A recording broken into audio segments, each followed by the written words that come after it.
Hello दोस्तों, स्वागत है आपका आपके यूट्यूब चैनल पे। आज हम देखेंगे क्लास 12th के चैप्टर हिंदी विधान के चैप्टर जो है वो जूझ, उसकी फुल समरी देखेंगे, फुल एक्सप्लेनेशन देखेंगे। इससे आपके क्वेश्चन आंसर भी बन जाएंगे और ऑब्जेक्टिव्स भी बन जाएंगे। चलिए स्टार्ट करते हैं। लेखक कह रहे, लेखक का मन लगातार स्कूल जाने को करता था, लेकिन वह अपने पिता से यह बात कहने में डरता था। उसे यह भी लगता था कि खेती अब पहले जैसी लाभदायक नहीं रही, इसलिए वह पढ़ लिख कर नौकरी करना चाहता था ताकि कुछ पैसे कमा सके।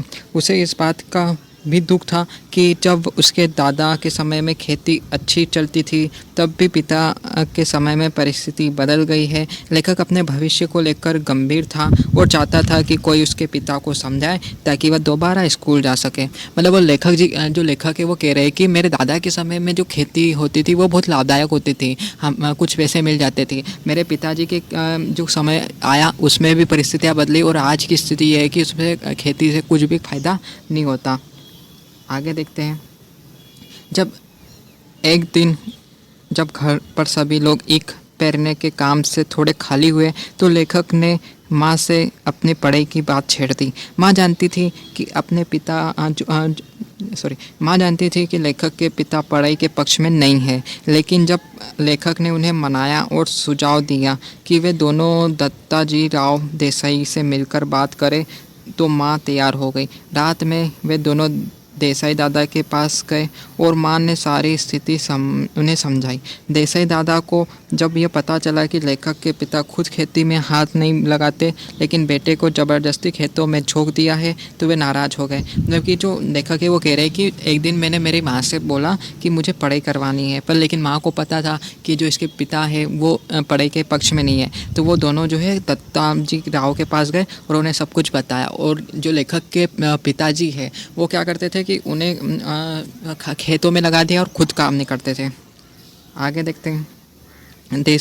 लेखक ने देसाई दादा को यह भी बताया कि अगर अब वह 2 महीने पढ़ ले तो 5वीं की परीक्षा पास कर सकता है, क्योंकि उसका 1 साल पहले ही बेकार हो गया है। साथ ही लेखक ने उससे अनुरोध किया कि वे यह बात उसके पिता को न बताए कि वह खुद मिलने आया था, वरना वे उसे मारेंगे। देसाई दादा ने उसे भरोसा दिलाया और कहा कि वह जो पूछे उसका सही जवाब पिता के सामने ही दे देना। अगली सुबह लेखक के पिता देसाई दादा के घर पहुंचे और लेखक भी थोड़ी देर बाद वहां पहुंच गए। मतलब कि जो वो दादा थे, देसाई दादा, वो कहते हैं कि तुम कल अपने पिता के साथ आना, मतलब पिता आ जाए उसके बाद में आना, और मैं जो जो पूछूं उसका सही जवाब दे देना बिना डरे।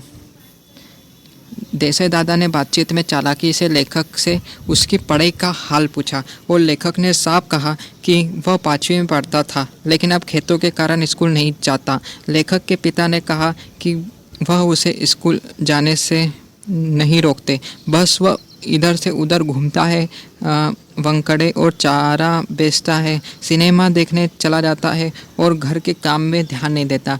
लेखक ने जो है सफाई करते हुए कहा कि उसने मेले में एक बार गलती की थी और अपने कपड़े भी खुद के कमाए हुए पैसे से बनवाए थे।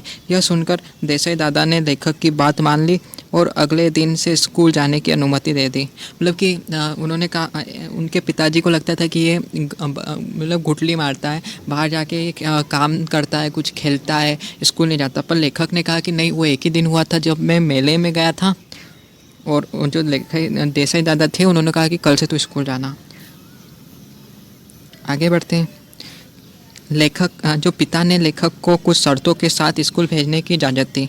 जो लेखक के पिताजी थे उन्होंने कहा कुछ शर्त मानेगा तभी मैं तुझे स्कूल जाने दूंगा। सुबह खेत में पानी देना, फिर स्कूल जाना और छुट्टी के बाद जानवर चराना। अगर खेत में ज़्यादा काम हुआ तो स्कूल से छुट्टी भी लेनी होगी। लेखक ने इन सारी शर्तों को स्वीकार कर लिया। स्कूल जाकर उसे अच्छा लगा, लेकिन यह देखकर उसका मन खट्टा हो गया कि पहले के साथी आगे निकल गए और अब उसे छोटे बच्चों के साथ बैठना पड़ रहा है। जो लेखक है वो कह रहे हैं कि उनके पिताजी जो है उन्होंने कुछ शर्तें दी कि ये काम करना तो ही तो स्कूल जा पाएगा। ये शर्त है कि सुबह पानी देना, खेतों में पानी देना, जिस दिन ज़्यादा काम हुआ तो तुम स्कूल से छुट्टी लेना। तो इन्होंने शर्त तो मान ली, पर उन्हें बहुत दुख इस बात का हुआ कि वो 1 साल पीछे हो गए थे, तो उनको छोटे बच्चों के साथ बैठना पड़ रहा है। आगे बढ़ते हैं। स्कूल में कुछ लड़कों ने उनके पुराने पहनावे का मजाक भी बनाया, जिससे वह निराश हो गए। मतलब कि वो थोड़े वैसे टाइप के इंसान थे, तो उनको देखकर बच्चों ने क्या है मजाक उड़ा दिया।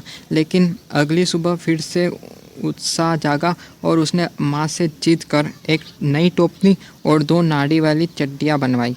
अब वह स्कूल में चड्डी पहनकर और खेत में धोती पहनकर जाने लगा। धीरे धीरे लड़कों से परिचय बढ़ा और स्कूल दोबारा उसका अपना लगने लगा। मतलब कि उन्होंने क्या कहा, उनकी माँ से क्या हुआ, 2 चड्डियाँ और एक नई टोपी बनवाई, और फिर उनको उनके जो दोस्त थे उनसे उनकी दोस्ती हो गई, उन्हें फिर मज़ा आने लगा स्कूल जाने में।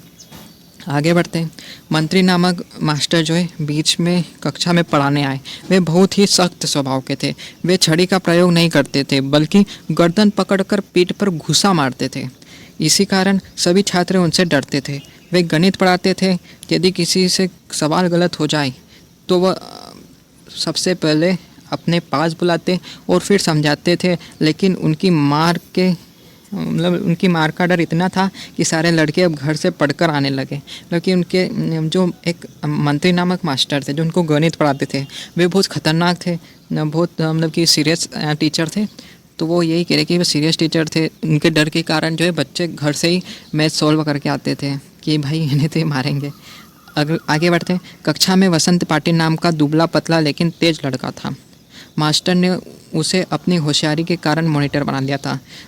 ये ऑब्जेक्टिव आता है कि कक्षा में वसंत पाटिल कौन था, मतलब कि एक तेज लड़का था, उसे मॉनिटर बना दिया था। या फिर ये पूछ सकते हैं कि जो लेखक के क्लास का मॉनिटर कौन था, तो ये है वसंत पाटिल।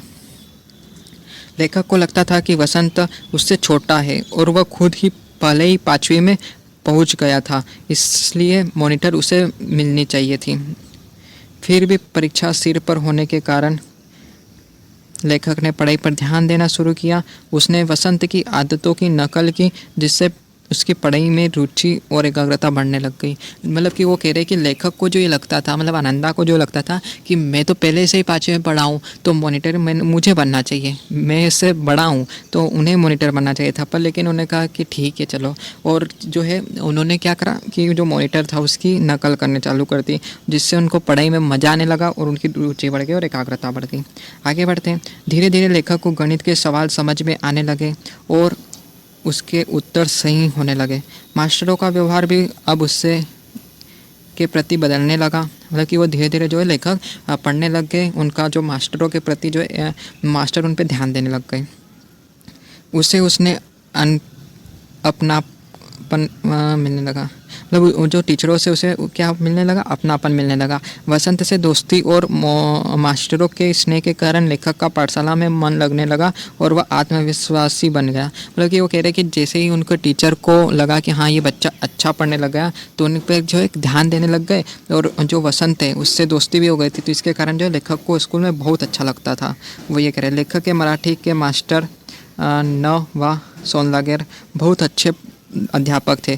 वे कविता को गाकर और अभिनय के साथ पढ़ाते थे। वे स्वयं भी कविताएं लिखते थे और कक्षा में कभी कभी अपनी कविताएं भी सुना देते थे। लेखक उन्हें ध्यान से सुनता और उनसे अभिनय के हाव भाव भी गौर करता था। मतलब कि उनके जो एक मराठी के टीचर थे सोनलेकर, वो बहुत अच्छी कविताएं लिखते थे, बहुत अच्छा गाते थे। तो जो कवि है वो इनसे बहुत प्रेरित हुए थे और उन्हीं की तरह ये गाने लगे। उनको ध्यान से देखने लगे कि ये कैसे गाते हैं, क्या करते हैं। लेखक खेतों में जानवर चराते समय या पानी लगाते समय अकेले में उन्हीं कविताओं को ऊंचे स्वर में गाने लगा था। अब उसे अकेला रहना अच्छा लगने लगा था, क्योंकि उसमें वह खुलकर कविता गा सकता था और अभिनय कर सकता था। उसने भी तुकबंदी शुरू कर दी थी और अपनी कविताएं मास्टर को दिखाता था। मतलब कि जो लेखक है वो खेत में काम करते समय भी जो है कविता गुनगुनाने लगे थे। मास्टर लेखक को कविता लिखने की बारीकियाँ सिखाते थे। वे उसे बताते थे कि कवि की भाषा कैसी होनी चाहिए, छंद, लय और अलंकार किस तरह पहचानने चाहिए और शुद्ध लेखन के क्या नियम होते हैं। मतलब कि जो सोनलेकर मास्टर है वो लेखक को बताते थे कि कविता कैसे लिखनी चाहिए, छंद, लय, अलंकार, जो रस कैसे कविताओं में यूज़ किया जाता है। लेखक अब लिखते समय बहुत सावधान रहने लगा।